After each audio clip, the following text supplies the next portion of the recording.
سۆفیا مەحفوظ لە ئەفغانستانی شەڕ لێدراوڕا بۆ کەمپێکی پەناخوازان لە پاکستان بە سەرهاتێکی تایبەتی خۆی هەیە.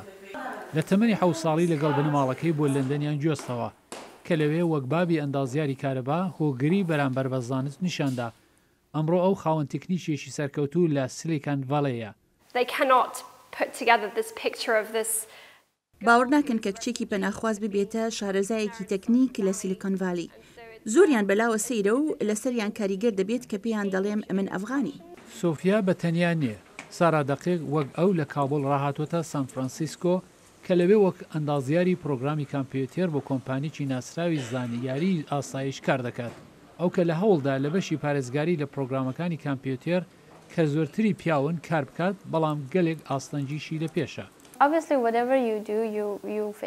هەڵبەت هەرچی ئەنجامی دەدەی ڕوبەڕووی ئاستەنگ دەبیت دەناگرنگی نابێت. بۆ من وەک ئەندازیاری کامپیوتەر گرفتێکی زۆرم لە پێشەسازی تکنیکیدا هەیە لەگەڵ هەندێک بابەت کە بۆ ژنان لە شوێنی کاردا ناخۆشە. بەڵام گرنگترین ئەزمموی من ئەوەیە نابێت بۆ گەیشتن بە خواستی خۆت خەڵک ببێتە بەربەستێک.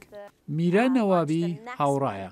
ئەو لەگەڵ تیمی ئەندازیاران بۆ ناوەندی تەکنۆلۆژی کالیفۆرنیا کار دەکات. ئەو بەکاری تەکنۆلۆژی سەتەلایتی نوێ ژیانی خەڵک ڕزگار دەکات. هەروەها لەبەر پێشەنگبوونی بۆ ژنان گەلێک خەڵاتی وەرگرتووە.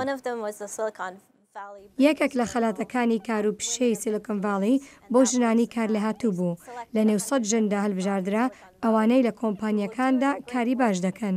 هەرسێکی ئەو خانمانە لە هاندانی ژنانی گەنج چالاک بوونە و ژنانیان فێر کردووە چونە سەرکەوتوانە بۆ کار و پیشە هەوڵ بدەن. مەحفوظ وەک تەکنیکار لەسەر پرۆگرامێکی ڕێبەرایەتی بۆ ژنان نەوابی لەبەر دۆزینەوەی بازنێک لە ژنانی تێکۆشەر لە پاڵۆ ئاڵتۆی کالیفۆرنیا و هەروەها سارا کچانی گەنج فێر دەکات چۆن بە شێوەیەکی تکنیکی پەیوەندی بگرن.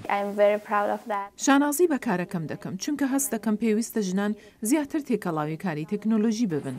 هەرسێکی ئەو خانمانە بەرپرساتیان هەیە کە ئەوەی وەک کۆچبەر و وەک ژن فێری بوونە هیتریش لێ بێبەش نەکەن.